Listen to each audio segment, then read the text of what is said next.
We're really sorry, but we can't hear what is being said, so we can't translate into English. I'm really sorry.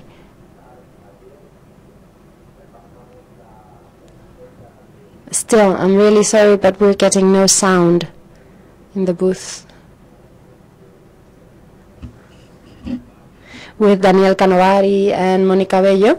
And today, during the second day of this cycle, we are going to talk about a topic which we touched upon yesterday, but we thought that it required an in-depth conversation on the role that different initiatives are having nowadays with regards to the presence of artists during research procedures in environments that are not necessarily artistic. So this is what we're calling artists in the laboratory.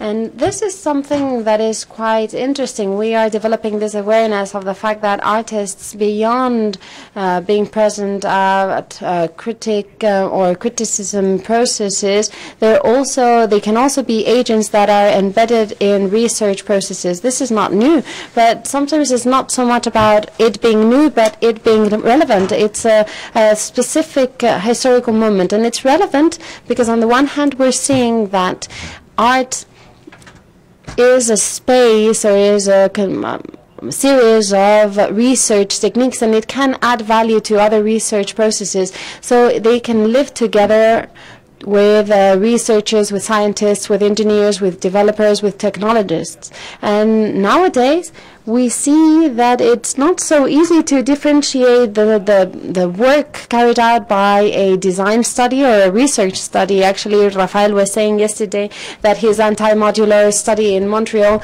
is, from an administrative point of view, a research center, and that is how it's considered. So we should think, on the one hand, what's the role that artists might have in hybrid research centers where they share space and goals with other researchers, and we could also think about in what way we can promote those platforms and what is the value that is generated by these experiences and how this has a greater value in different environments. For instance, in the field of private initiatives and companies, we see that there are programs of artists who have residencies in companies, or artists who are in-house artists in a company.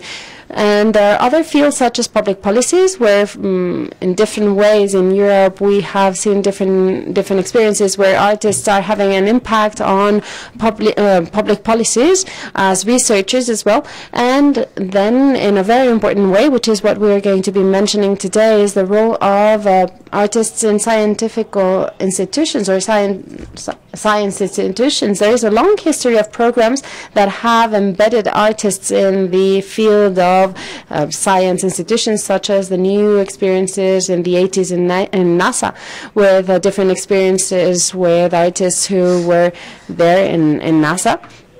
But we also have other cases, such as the one that we're going to be talking about here today, because it takes us to a very well-designed program with long-term objectives in an environment that is a singular one. It is the art program that Ariane Koek is now developing at the CERN, and I guess that we don't have to talk much about CERN and its importance. It is the European center that was created in the 50s.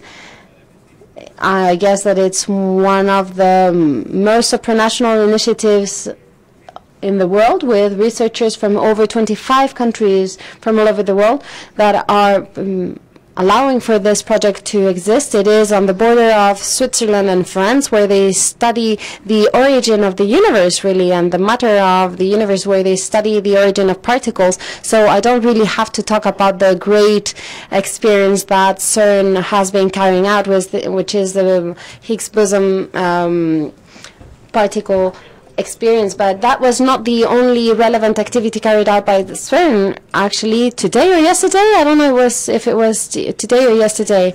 Oh, today. Okay, so today it's the 25th anniversary of the beginning or the discovery of the World Wide Web, which took place at CERN as part of a way of enabling information exchange between scientists by using this network.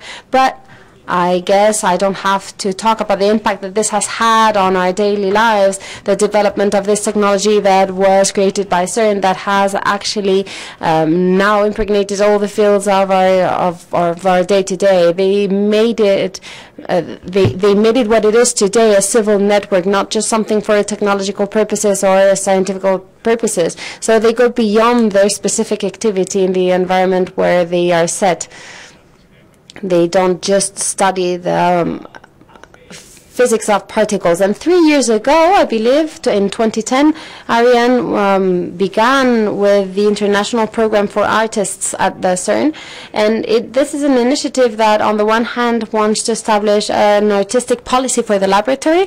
The lab is now thinking about what inserting artists might cause in their laboratory. And this program initiated a program of residencies, and she will be talking about what sort of programs they have at CERN. And this is established considering this formula where artists can be integrated at the CERN, collaborating with physicists, always trying to have a different point of view, a point of view that physicists might not have with regards to the work carried out by the institution. And the one that is not really well known about artistic programs is the Collide at CERN, which is something that has been created by CERN, trying to explore electronics and art. And CERN, the Collide at CERN, is a program that actually calls upon artists. Then one artist will be selected, and they might stay for a couple of months at CERN, and then they will leave CERN with an idea, a clear idea, so that it can be executed at the future lab, the production unit of the electronic arts at CERN. And this is the 3rd edition, I believe.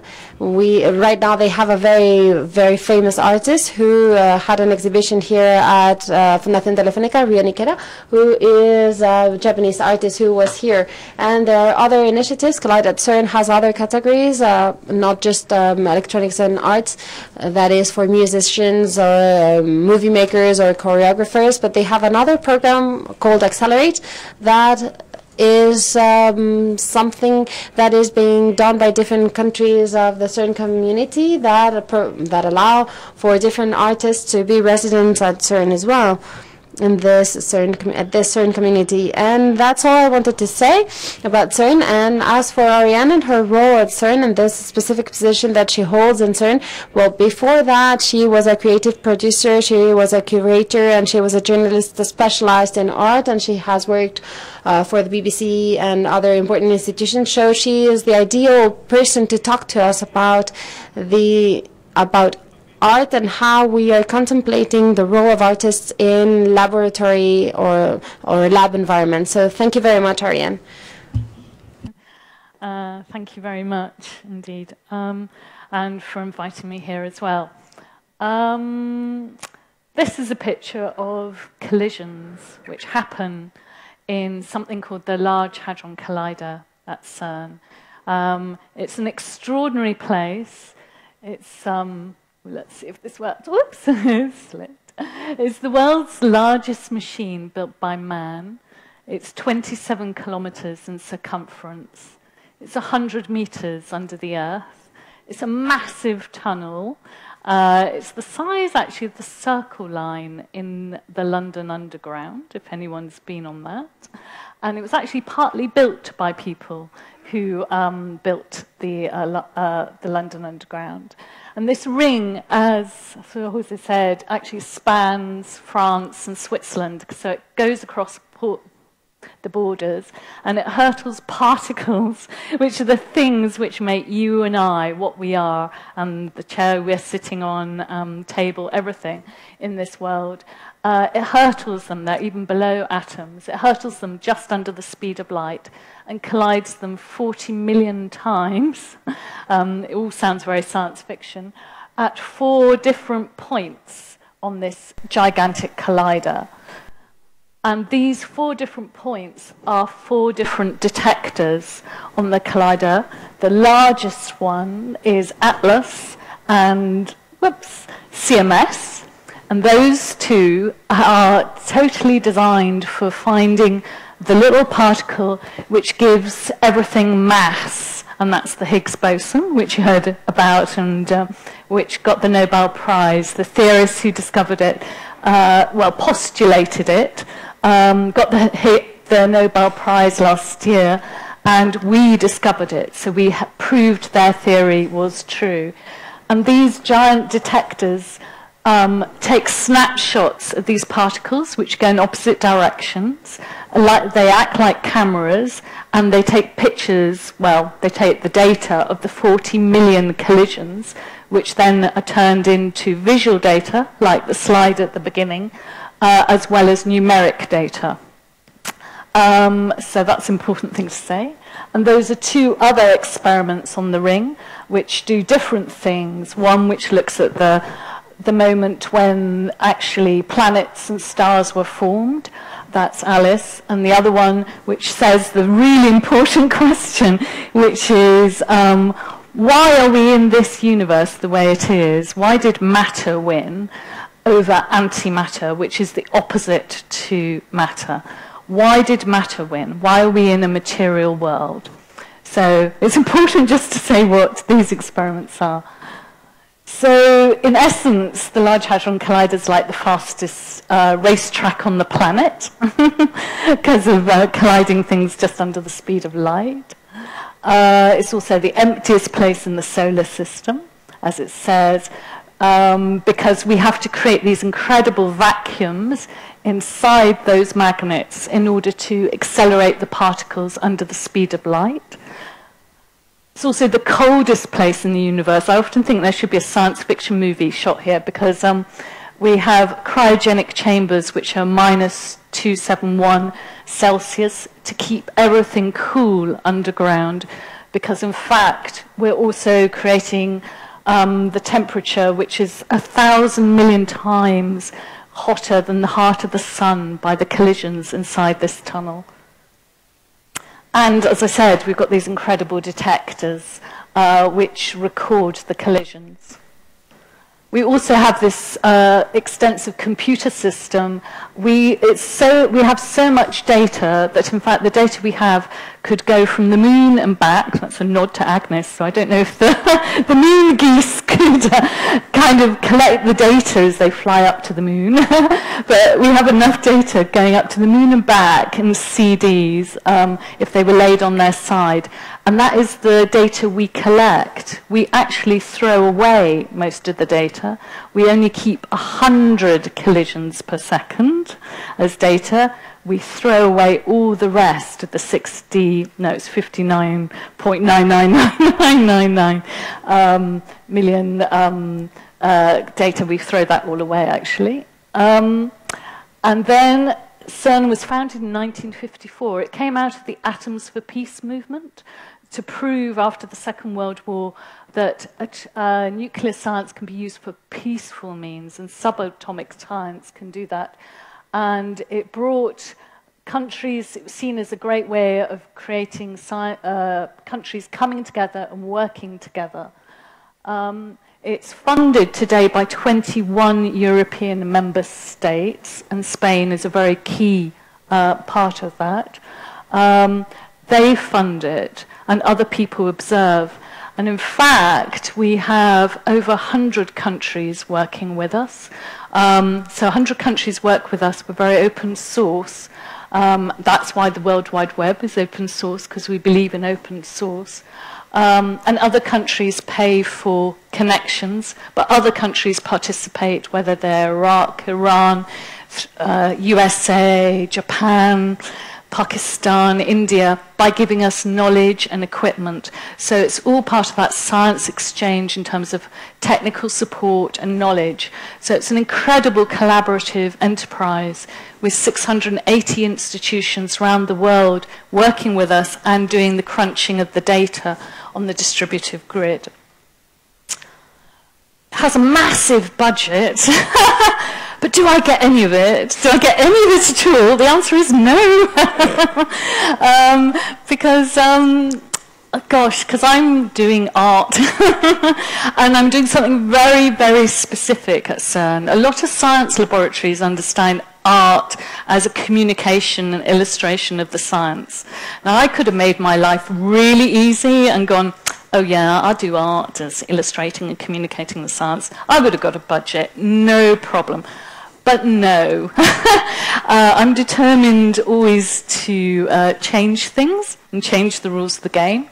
And I wanted to bring art and science on the same level together and create a parity as much as I can between the two at this incredible institution.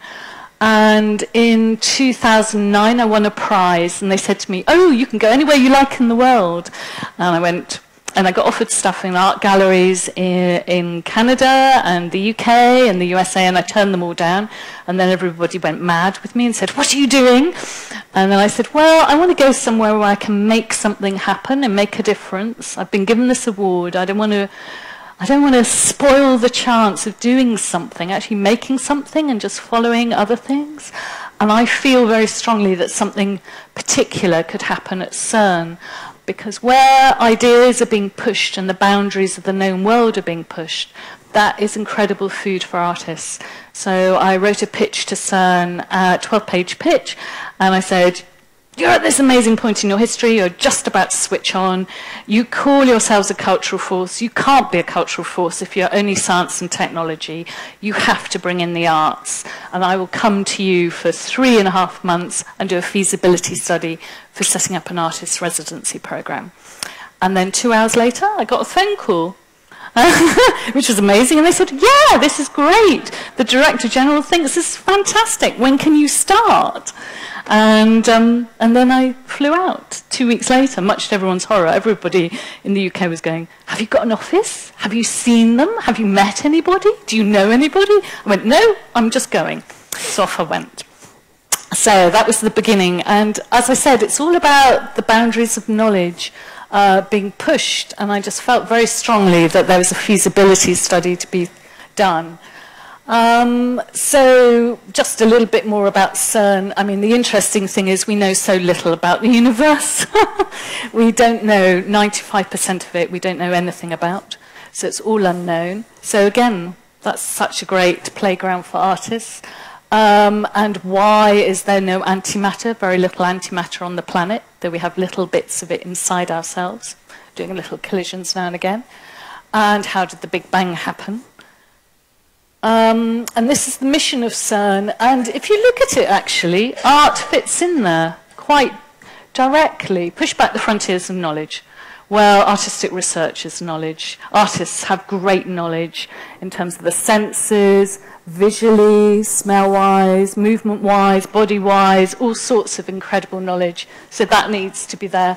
Develop new technologies, artists do that and engage with it often. Train scientists and engineers of tomorrow, well, okay, perhaps not so involved in that bit, but hey, we can create new ways of looking, which will actually give them more excitement. And unite people from different countries and cultures? Yeah, artists can do that. So again, there's a way it kind of fits in quite directly into CERN's mission. And I ought to say I was lucky that I had a Director General who just went, I believe in what you're saying. And it was a stroke of serendipity.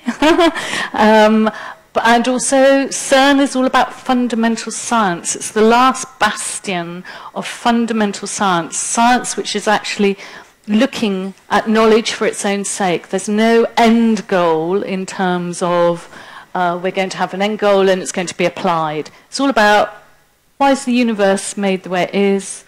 Why do we exist? That's what we all do as both artists and scientists. We ask ourselves those questions, and so there's a natural affinity. So I always kind of say about this, just imagine a space and time for innovation and experimentation to happen, and creativity, and to make the new happen. And if you think that CERN started off as a cow field, massive cow field in 1954, and then this happened as a result, this extraordinary feat of engineering collaboration, where, as I said, we've got over 100 countries working together. and actually it's 11,000 scientists and engineers. And we invited, yeah, as you said, we invented the World Wide Web for people to communicate. And then we gave it away for free. But we also do other things like unlocking the secrets of clouds, developing new treatments for cancer, and looking at metals and which stars they come from, secrets of gravity. And it just seemed, all those ideas just seemed a really natural place for different art forms to actually happen and for different people to engage with these ideas.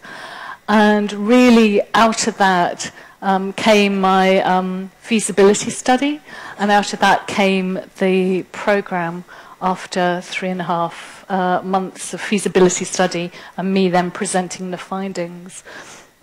So why does it begin? There's a certain affinity between particle physics and the European modernist movement, obviously to do with Heisenberg and the uncertainty principle, Einstein and relativity. It really challenged our notions of subjectivity, objectivity, and so there's this affinity where particle physics has had this direct correlation, and equally physics has grabbed from the arts, so Finnegan's Wake, 3 quarks for Mr. Mark. Quark is the name for the fundamental particles which make up our universe, and that was taken by the physicist Murray Gell-Mann as the word, but actually the word comes from Goethe, so it goes back even further.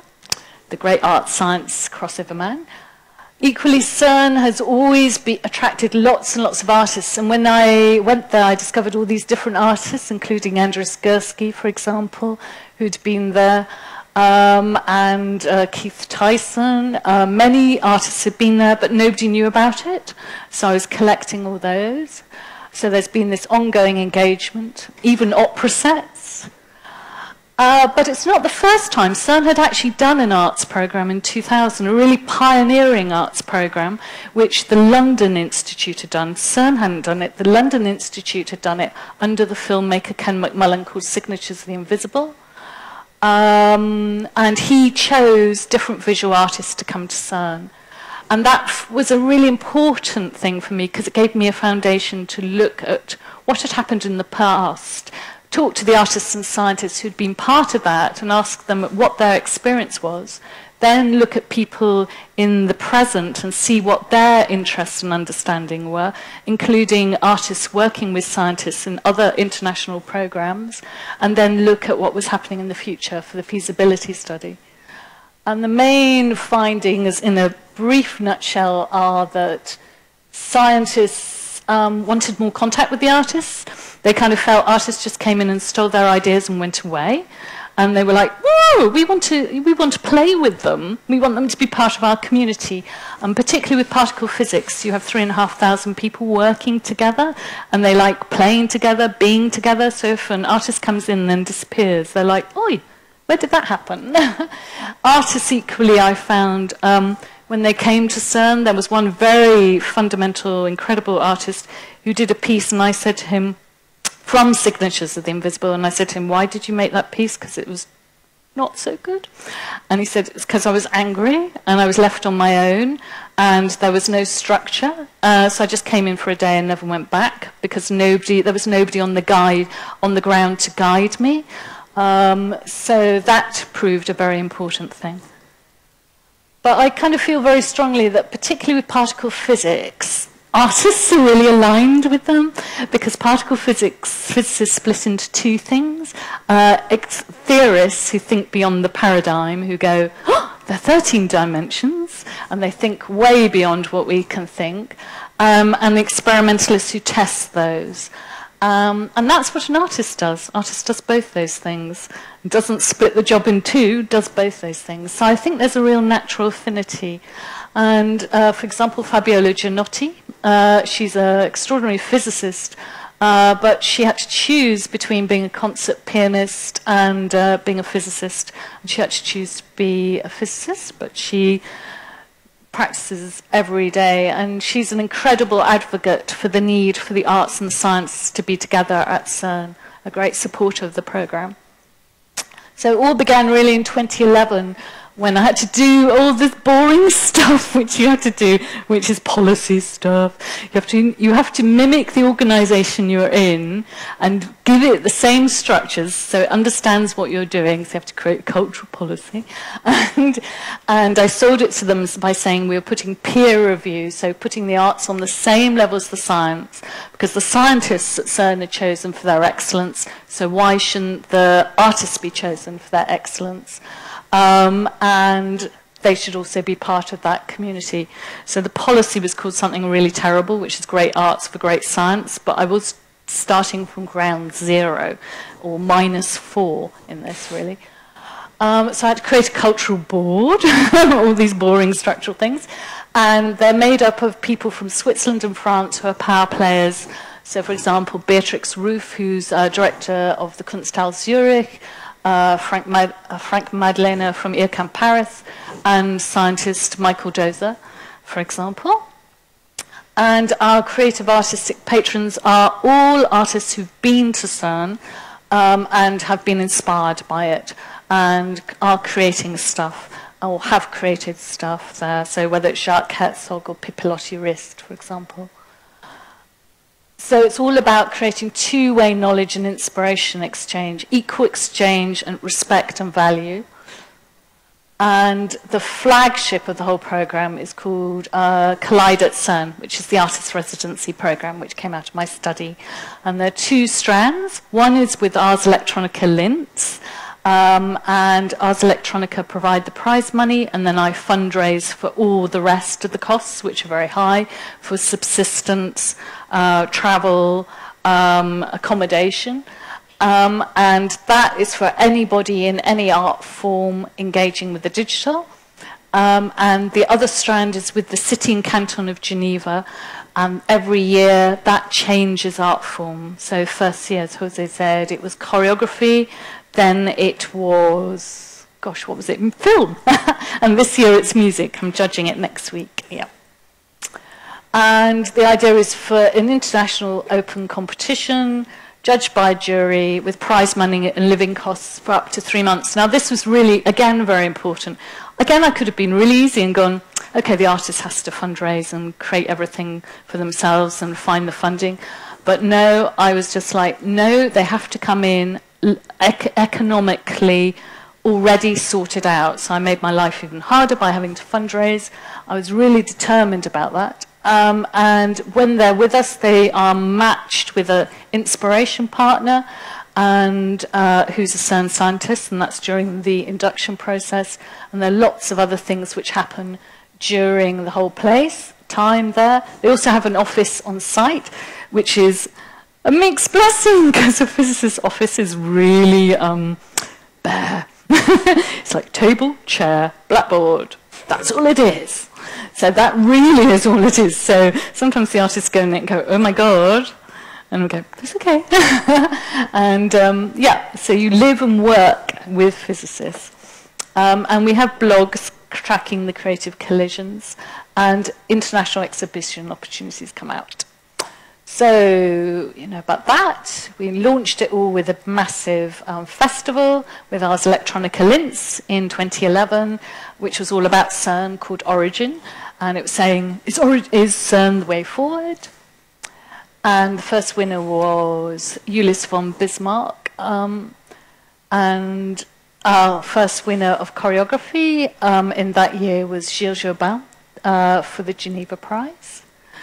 The key part is the inspiration partnership, where they get matched. So every selected artist comes for a week, about 3 months before they start their residency, and they get a week's worth of particle physics. They basically get blasted by particle physics, and by the end of it, they're kind of carried out on a stretcher, practically, but overexcited. And during that time, they meet different physicists, and I observe everybody interacting. And then I go around the physicists and the artists, and I have my own thoughts as to who will take each other further. So James Well was matched with Julius, and that was an extraordinary partnership. They're actually creating a work spontaneously together, which is very wonderful, which I'm producing and placing at the moment. And James is an expert in hidden worlds, as I said, and Julius and he had a very good partnership together. But we also do interventions in the space, because what do you do as an artist? The 10,500 scientists on site.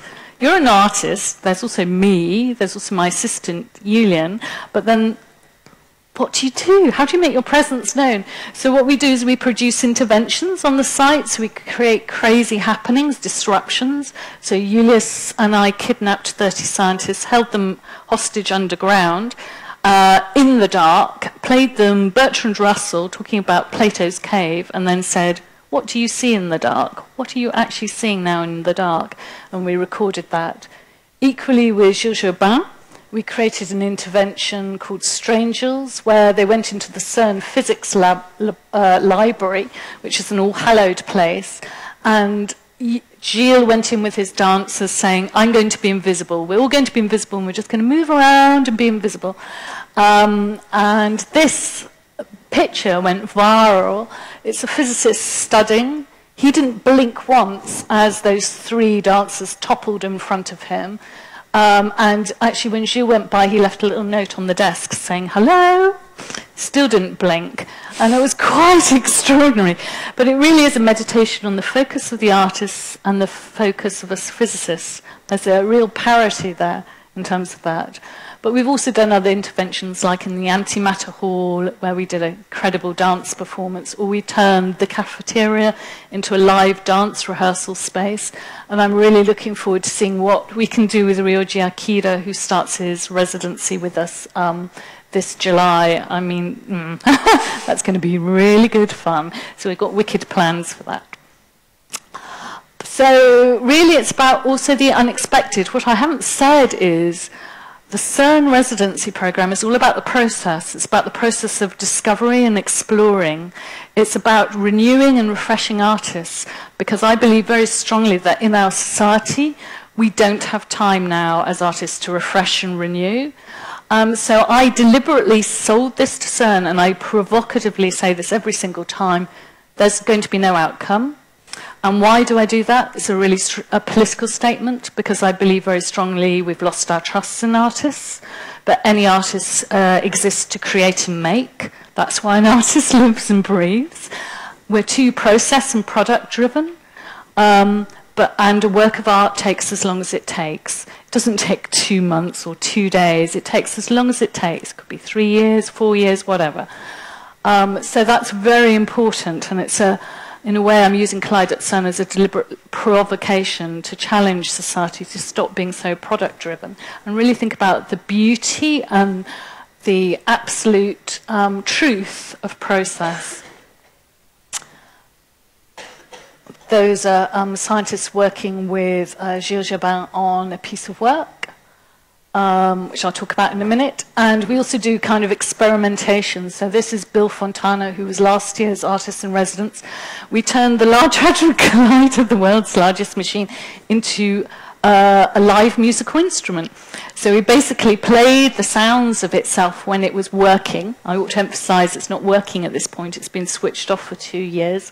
We played the sounds of it when it was working back to itself, and then heard the resonance. We also played the sound of the sea down it as well, which was very poetic, because actually most of the magnets on the ring were transported by sea from the US. So it was a way of almost going back to its origins.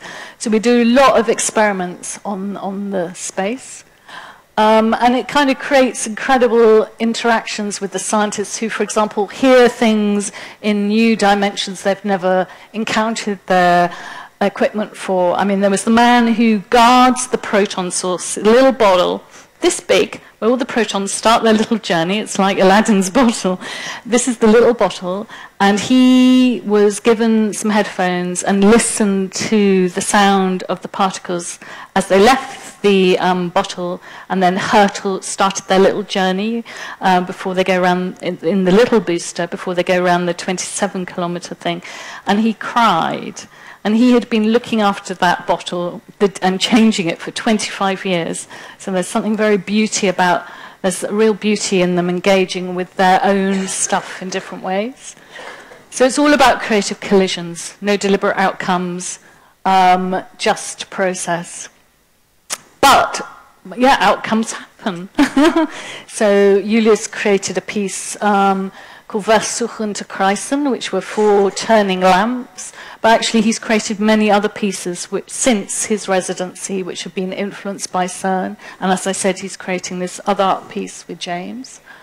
And what also, I'm so happy I can say this in a way, because I can say to Gilles saw Ulysses lamps, fell in love with them, said, I want that as the installation for a choreography I want to do about CERN, coming out of my residency. They entered the Hermes New Settings Award and won it. And then basically we had the world premiere at CERN last year, September 2013, at the CMS Detector Hall. And this is the dancers in rehearsal dancing above the very spot where the Higgs boson was discovered the year before. And this also opened in Paris the following month and is now on international tour, ending in New York. So I can say, yeah, you see? So you allow the unexpected things to happen, hold the space, create the space for things to happen, and things will happen, and artists live to create and make. It's another close-up of the piece in Paris. So it really is all about the creative spirit, discovering and exploring for artists and scientists. And we now have Accelerate at CERN, as Jose had said, which is a 1-month research stay, which is country-specific. This year it's Greece for visual arts and also Switzerland for the web. And next year, Austria has asked for architecture, which I'm really excited about. Jacques Herzog has written a lot about particle physics and architecture, so I can't wait to see what happens out of that. And Taiwan is doing a dual residency between digital artists and programmers and with dancers and choreographers. And we're looking for new partners the following year. And it's the countries which fund it and then nominate the art form. So we're looking for new partners. Of course, it'd be great if Spain could be one.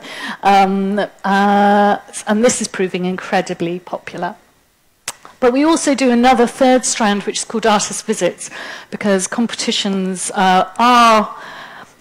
I mean, we've discussed this. They're kind of flawed in one way. They're fantastic in one way, but also they're flawed. So we want to try and give as many opportunities as we can. So not only do we curate visits for the runners-up for the Collide CERN Award. So Agnes, for example, will be coming to CERN for a week, if she chooses to, and she'll have a curated visit as our thank you to her. And we also do artist visits where we do up to 12 different artists a year, from young emerging artists like Niamh Shaw, who's a young theatre maker from Ireland, also Moa Remy, who's from Norway, a really interesting visual artist. Or last week we had Iris van Herpen, 29-year-old extraordinary fashion designer with her own label, studied with Alexander McQueen, dresses Lady Gaga and Bjork, and is seen as one of the greats. So we're working with her on her next collection, hopefully. So we do many different things.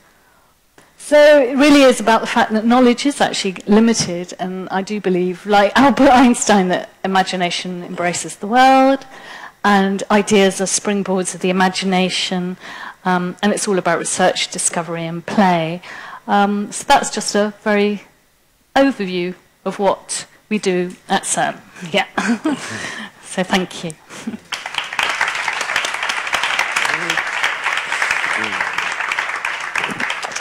Gracias, Ariane, por esta presentación. Ahora vamos a tener... Thank you so much for your presentation. We're now going to have a short debate amongst the two of us before we give the floor to the audience, because I'm sure that you'll have lots of questions to ask.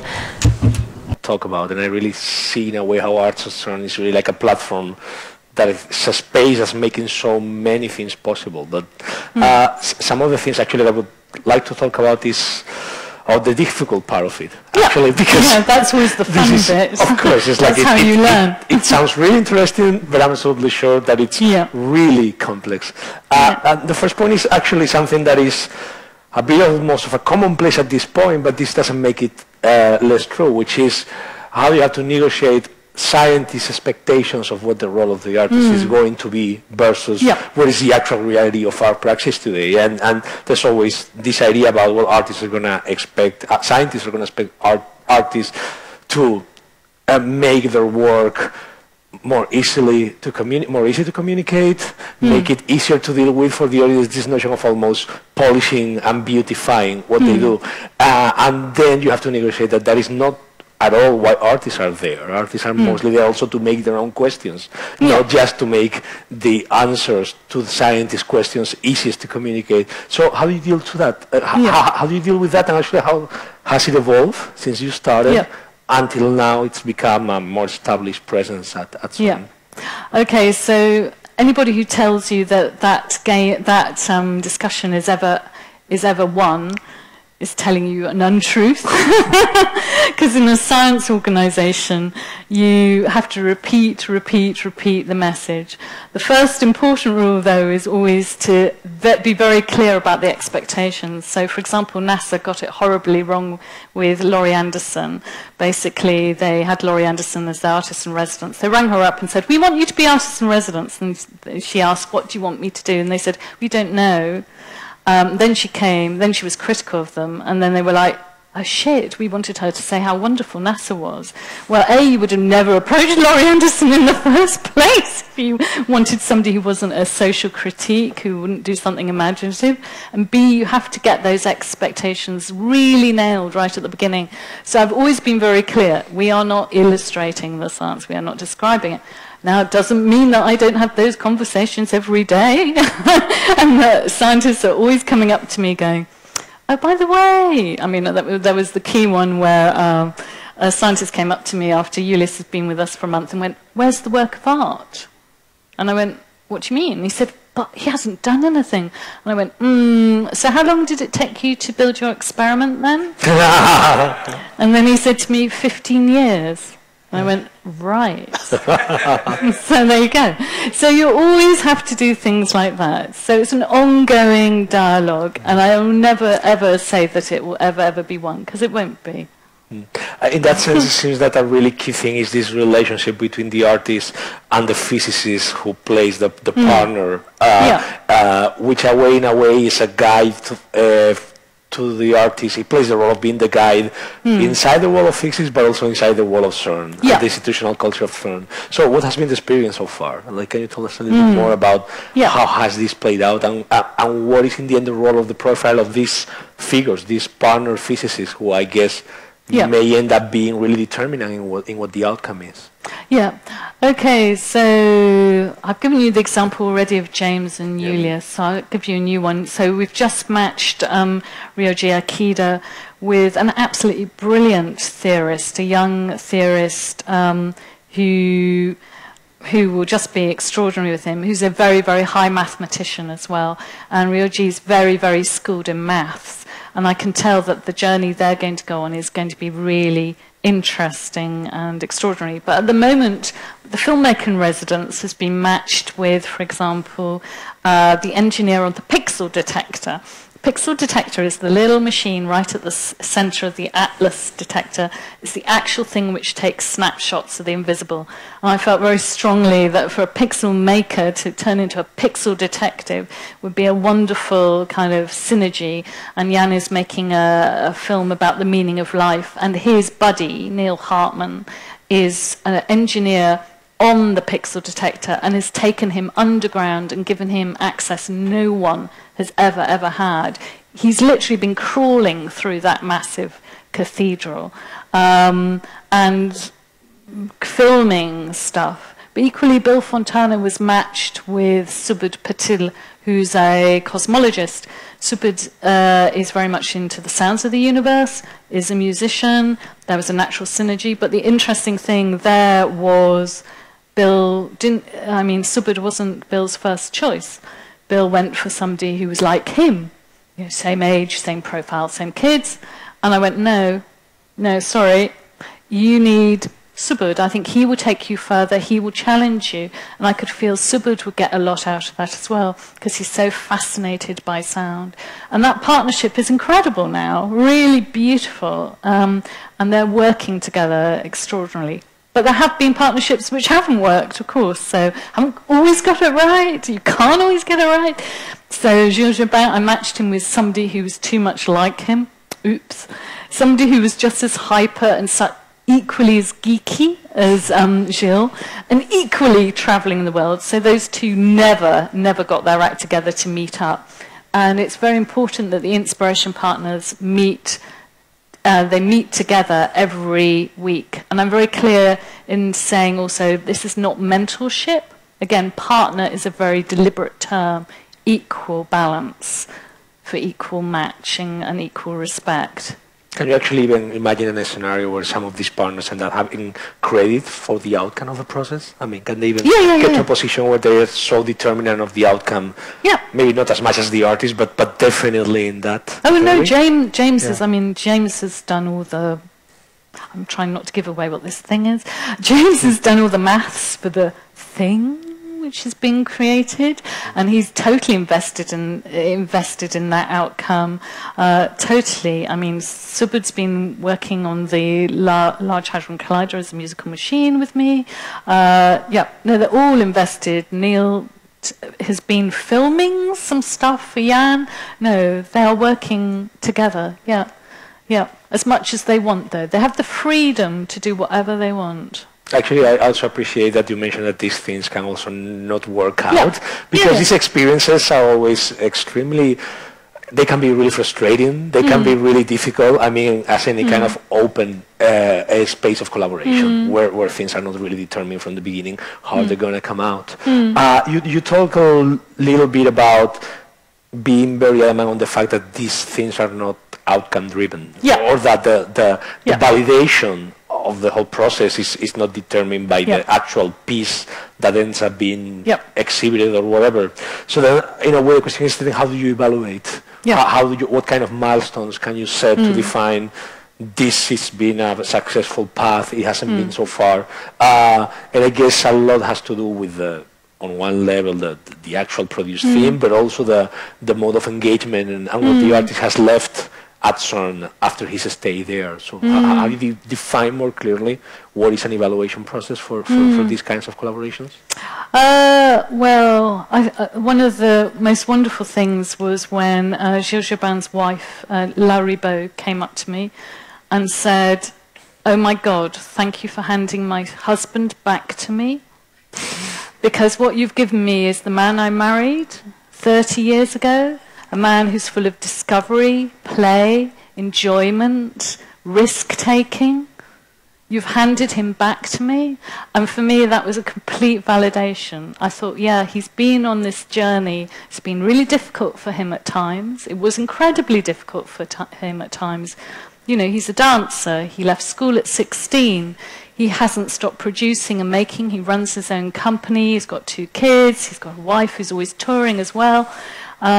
He came to CERN, he said to me, "Oh my God, I don't know how I'm going to cope with the particle physics, I don't understand it." And I said, "Well, I'm here, you've got your buddy." Then he said it the next day. I said, "Okay, you know, you've got something even more precious. You've got the knowledge, your body knowledge, which is inside you. You have something the physicists don't have, body knowledge. Use your gut, use your heart, use your response. Just jump off from anything they say. In fact, misunderstanding is just as important as understanding." Yeah, and I thought it was just wonderful watching him play and change during that process. So for me, it's watching the process happen and seeing how it changes. On different people, it has different impacts, of course. Gilles, one example, but that was extraordinary, yeah. Something else that I also found very interesting, or at least full of potential, is those projects who could have, in a way, as his theme or as his space, not necessarily particle physics or the research space that CERNs cover, but CERNs as an institutional reality. Actually, the sociology of CERN in a way.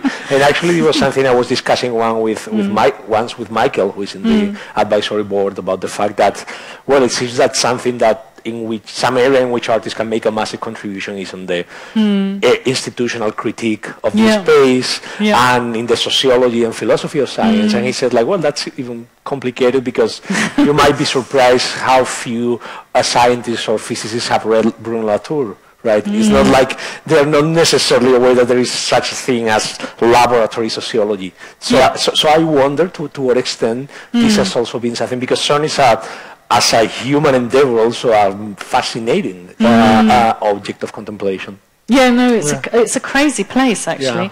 A completely crazy place, and anthropologists have come in and studied it because, as I said, you have, for example, the largest experiments, 3,500 people working together in consensus, not in collaboration, in consensus, 100% consensus, moving together. Now, from the outside, that looks great. Oh, this is the ideal world. This is utopia. We have it. No, the reality is much different. There's loads of politics underneath, lots of shuttling going on. So anthropologically, very, very fascinating. Sociologically, totally fascinating. And I would welcome any artistic project which questioned it, challenged it. And I hope somebody will come forward, for example, out of the Swiss prize from Pro Helvetia, from the web interactive one. That would be a very interesting way of engaging with it. But yeah, but also the artists with their presence start really questioning the culture and also bringing in new ways of looking. So it's been wonderful, because one scientist the other day said to me, I was actually wanting to leave CERN because it's driving me nuts, because it's so mono-driven. I'm just crunching data all the time. It's driving me absolutely crazy. That's all we do. But there's more to me than that. But now you've got the arts program. I actually want to stay. And even if I'm not chosen as Ryoji Akida's inspiration partner, I want to stay. And I was like, that's good. So there are things kind of changing. But yeah, I'd love an artist to do something about the crazy world of CERN. Yeah. Yeah.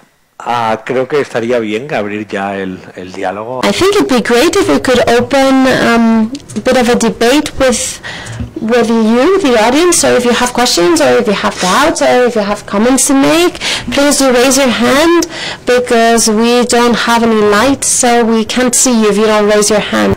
I just want to know, how much longer are you going to be at CERN? Right, oh, key question. How much longer am I going to be at CERN? Well, I have to leave before 5 years is up, and I'm due to leave shortly, yeah. This year? Yes, I leave this year, yeah. Yeah. Oh, sorry. So this year you leave CERN. Yes. Will the program survive? I'm putting everything in place to make it survive, because there also comes a point where it's like any child or baby.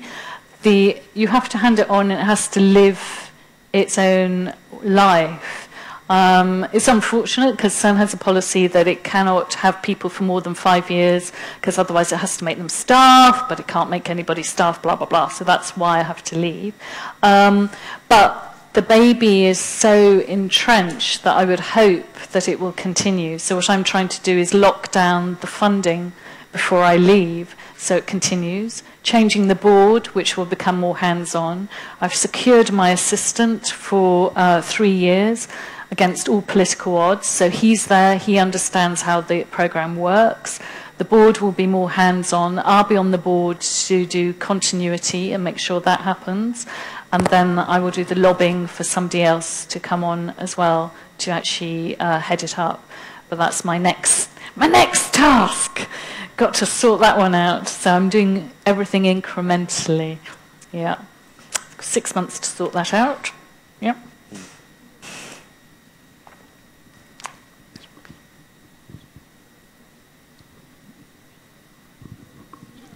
Hello again. Hi there. I'm a new guy. Are you? Yeah. So it seems though that from everything that you've said, it sounds like you are the catalyst. Like you are a very personable person. You've connected worlds that are often out of touch. As much as structure as you want to put, it's the replacement person that really matters. Yeah. So you will choose this replacement person? The board will, and I will be on the so board. So you'll be able to... yeah. I'm just fascinated by how things survive. I was lucky because Danielle and then Monica were amazing. But I asked myself the same question as well. How do you maintain a platform over time, especially in something as complex as that? And it's also, a key question when you work in the arts, I think, because if you're, as you know, if you pour everything and yourself and your personality in something and you create something, there's that awful danger of it's too associated with your personality. And you have to find the next people who will then give it life in a beautiful way as well, kind of honouring that spirit, which is a challenge, yes. And last question, sorry. It's so you said that NASA was an example of how they have done it wrong. Do you have any other knowledge of institutions that have done it right, like you have done? Well, there are many people doing it right. So, for example, in the past, Bell Laboratories did it really right. So you even had James Turrell with Richard Feynman doing exchanges. That's an incredible model. So was the FAT experiment. So these are two experiments in the 50s and 60s, which I thought were really important. MIT, I've always thought, has kind of got it right to the point that you even have beautiful works of art inside your bedrooms as a graduate student. You're kind of sleeping with a Frank Stella on the wall. So it's all integrated. I mean, I would dream of that happening at CERN, which is like being on the set of The Prisoner / inside an asylum. Because you've got 1,000 buildings from the 50s which are falling down with tin metal furniture and stuff and lino, and it's the most unaesthetic place on the planet. It really is. So I always think MIT have got it right because it's actually ingrained all the way through. So that is kind of extraordinary as well. Yeah. So actually, following with this, now that you're in this position to evaluate what you have achieved and what's been done, if you have to give a few guidelines or a few advices to any, I mean, let's imagine that a big, I don't know, telecommunications company present in many countries, which is very much engaged with technology, you know, and full of engineers, wanted to have like a ongoing presence of artists working in their research departments. Like, imagine that you have to give 3 or 4 key pieces of advices of how getting it right. What would you say? What would be your advices? Right. All right. Okay. Well, it is about managing the expectations. So why do you want the artists here? Being very clear about why you want the artists here and what you want them to do. Being very, very clear about that. So you have to be really clear about your intention, where you're leaving from and where you want to go. So it's all about the intention, I always think. Does that always request a clear answer, or it's we don't know, we think it might be interesting enough of an answer? The organization has to be really, really honest with itself, and it has to be really up for the fact that an artist will criticize them and show them in different lights. So when they say that, yeah, that's great, but they have to be honest with themselves. And I think that's the key thing. You have to be really honest. So an artist exists to disrupt, criticize, create, make. You know, great if you're open about that, but are you really that open about it? That's what you have to be questioning. I'm very lucky because CERN is all about fundamental knowledge. So in essence, it is about that. So it is open to that. I'm very lucky that that happened. But in other organizations, in corporate environments, it's much more tricky because it gets tied into the message.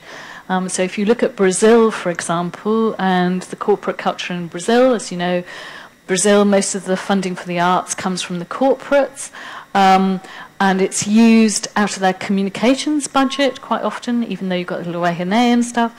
But the expectation with Petrobras, for example, is that it will be communicating a good message about Petrobras, saying this world's biggest petroleum company is fantastic because it supports great art, which is, you know, Deborah Coker, for example.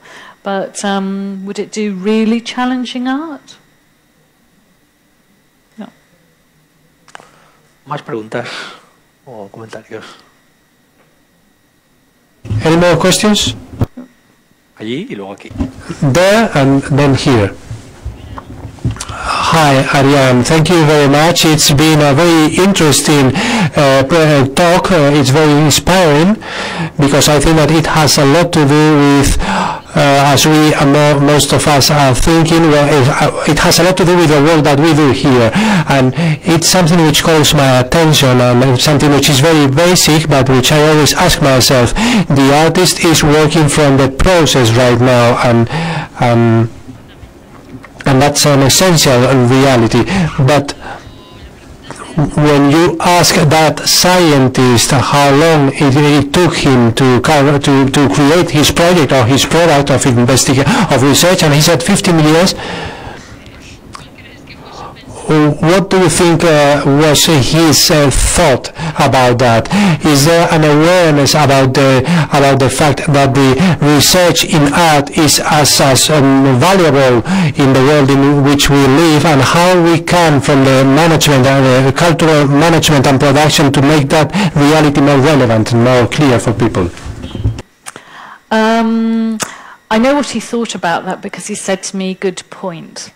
He actually said good point when I went about that, so that was good, and I could see he was a bit shaken. Regarding the value, yeah, now that is value in terms of value as in recognition, but also in terms of money. Yeah, that is a more complex question, and I would say that certainly within some scientists, they would think that the arts doesn't have as much value because it is not, they would, I mean, I have heard them say they don't think it has as much value as science because science is all about truth, nature. But you could argue art is about truth, nature too. So there's a lot of work to be done there. And that's a conversation which is really, really ongoing. As I said, it's an ongoing conversation. Equally, there are people who recognize it as well. Now, in terms of monetary value, yeah, I mean, that's where I always say there are two cultures. Come on, there are two cultures, because science has got lots of money. The arts is getting constantly cut. Okay, science is now getting cut. But, you know, economically, it's not an equal base at all. So it's a very, very different base. And again, there's not enough appreciation of that within science, that artists are always scrabbling, often doing stuff for nothing. And again, that's why I was so determined to make sure that the artists came in paid. They didn't have all the angst of raising funds or anything. They won the competition, that they were paid just like the scientists were. So, but there is the two cultures. I mean, economically there is, without doubt. Yeah. Yeah. Tenemos una pregunta aquí. Another question here. Hola. Hello. The physicists, theoretical physicists, cosmologists are famous for their eccentricity, and also artists are. So from your point of view and according to your experience and your interaction with them, what are more awkward? Which ones are more awkward? And also that way of thinking, that different way of thinking that they both have, different to the general population. Have you seen friendships, special friendships between those couples, those partners that you have created in the project? Okay.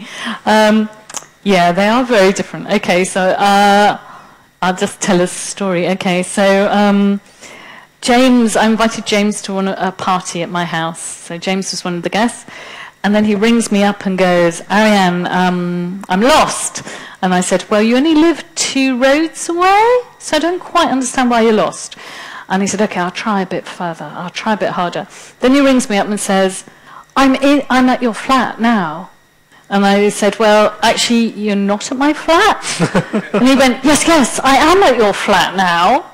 And I went, no, you're not. I'm standing in my flat, and you are not here or outside the door. Then I turned to the experimentalist at the party and said, experimentalist, could you tell James how to get to the party? He goes, no, theorists are always like that. He can damn well find himself here. Then I hand the phone to a journalist, and the journalist guides James in. Now, there's something very beautiful and very otherworldly about theorists, which I think is so magical, and it's very, very like, it's very like Iris van Herpen, for example, who was around on Friday.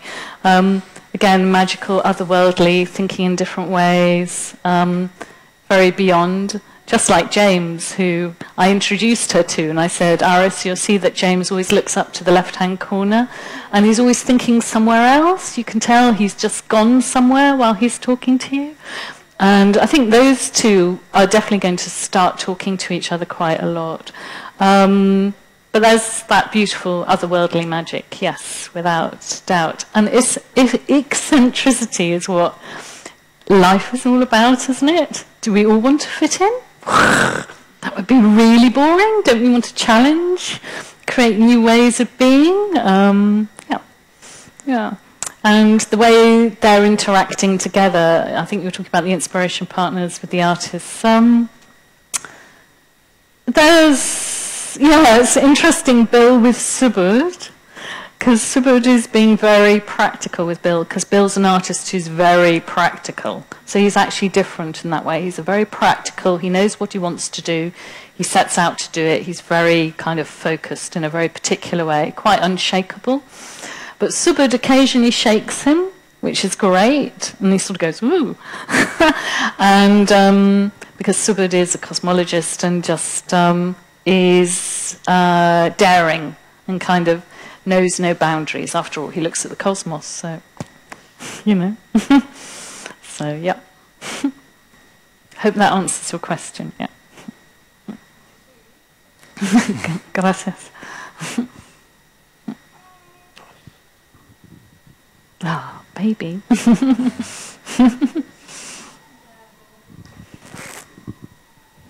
Voy a preguntar. I'm going to ask you a question so that this conversation won't end, because I believe it's fascinating. When you select artists, do you look for a specific profile, or do you follow their career, or do you look for young artists, emerging artists with new ideas?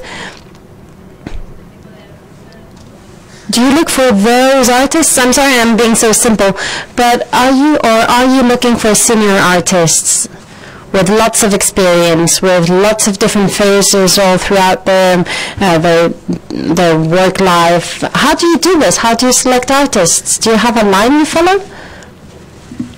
So for the Collide CERN residencies, we don't have a line we follow. All I'm looking for, literally, I mean, there's a jury, and all we're looking for, we ask for a personal testimony, which is a 2-minute video, which can be shot on your phone.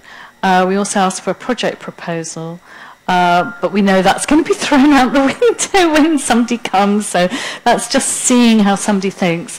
And we also ask for works which people are really interested, which they feel represent their best work, and then we just go through that. And what I really look for, I particularly look for, is I'm looking at the video really carefully about why somebody wants to come to CERN, what they think it will do for them.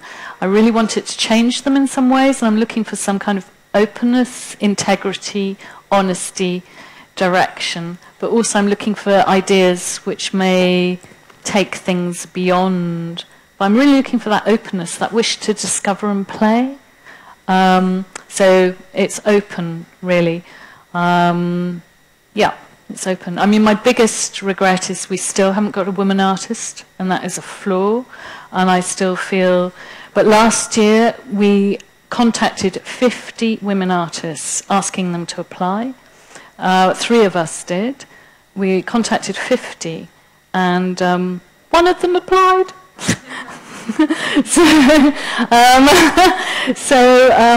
And we had dialogues with them as well, because I was really determined that I really wanted a woman in that space, which is a very male space. I mean, it's 90% men.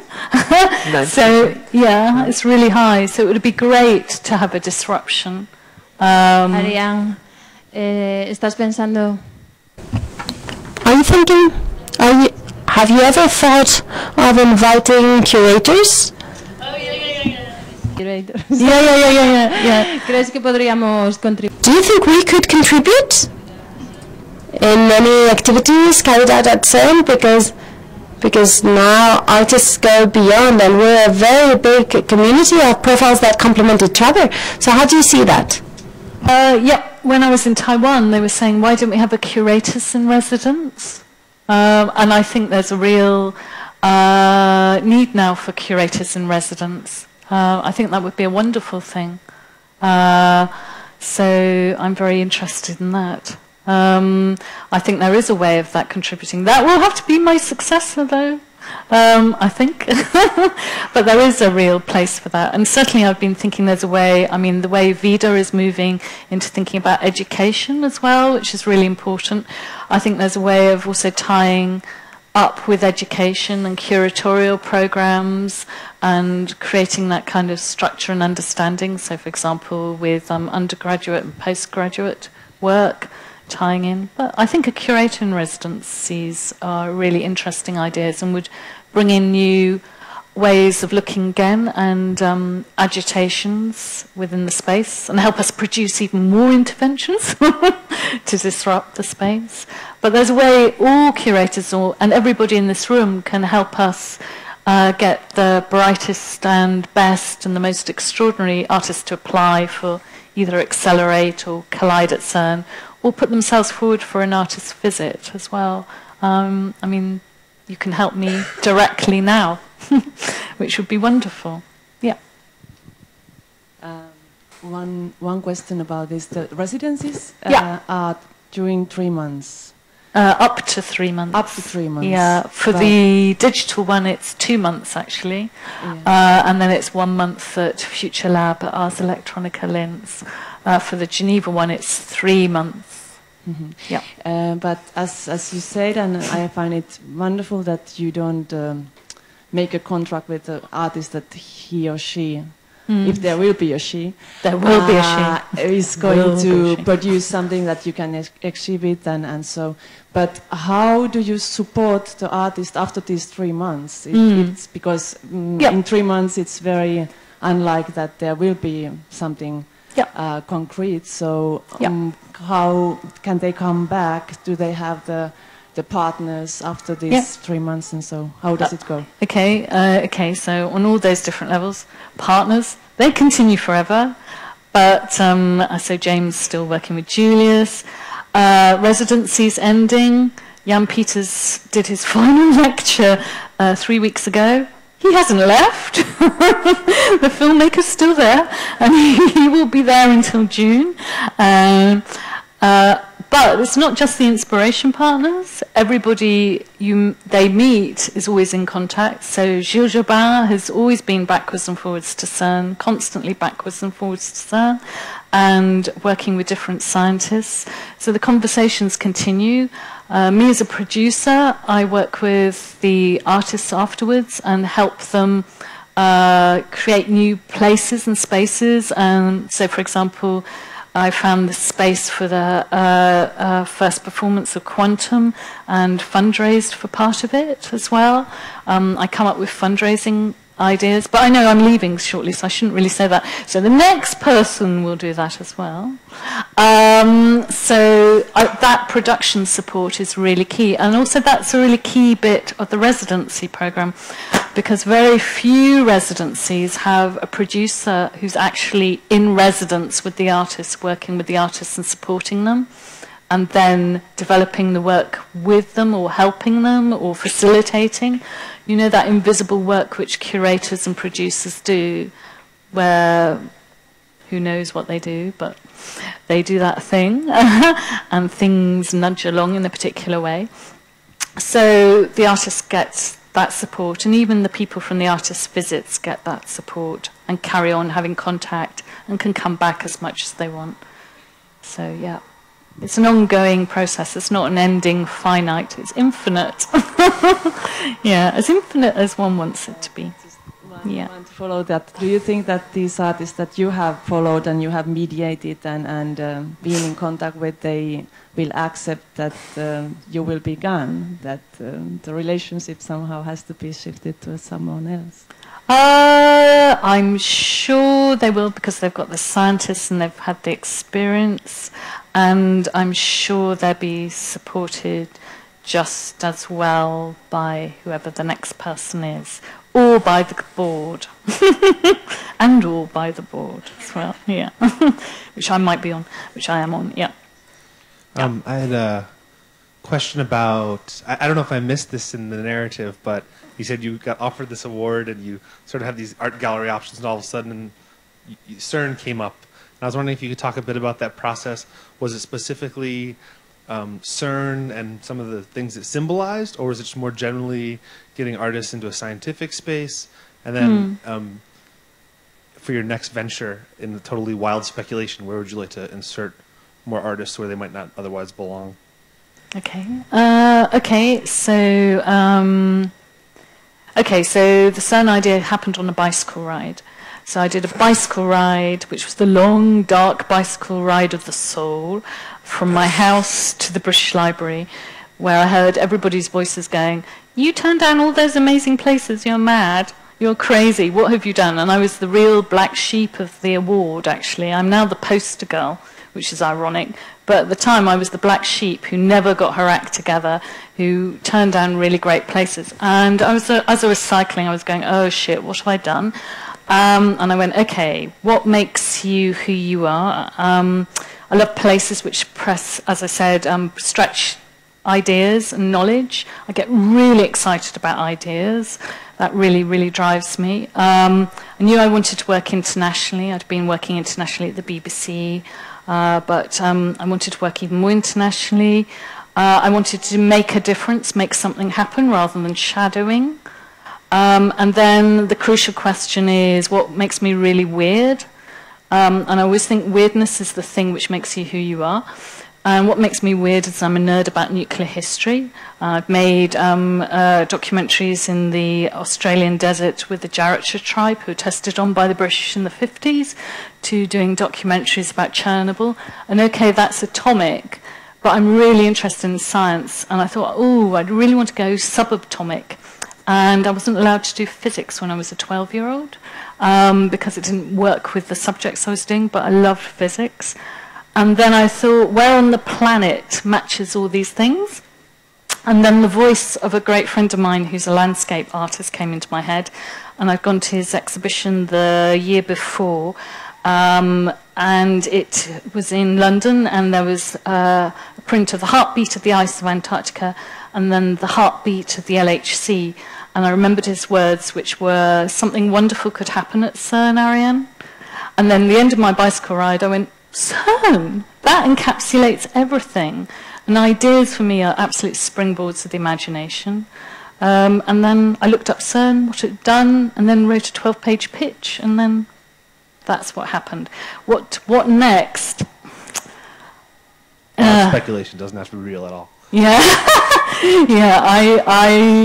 God, what next? I don't know. I really don't know, but I'll come up with something and I'll tell you. Yeah. Just as a totally hypothetical exercise, what do you think would be another fascinating scientific institution worldwide that would benefit from embedding artists in their processes? Well, they're already doing it in Chile at the moment, so they've got a very, very good program, and I'm so cross about that because I would have loved to have done that, the observatory there. I think that's an incredible program, and that's something to watch at the moment. I think people haven't quite, I think there's something to be done properly with the Human Genome Project, which nobody's done at the Sanger Centre, which doesn't describe the genomes but does something incredible. I think that's one other place. But also I think, there are these incredible neutrino caverns in Japan, where you have these incredible observatories under the sea. Oh, now I'm answering your question, Zach, and I'm answering yours. So, the Japanese observatory under the sea, where they observe neutrinos coming from outer space. That would be very fascinating, but you might get claustrophobia. So that would be a challenge, though. That would be a challenge. Yeah. So there we go. Yeah. Si alguien quiere prácticamente tener la if someone wants to ask the last question, yes, one last question. And if not, thank you very much. Thank you very much. Thank you very much, Ariane. Thank you.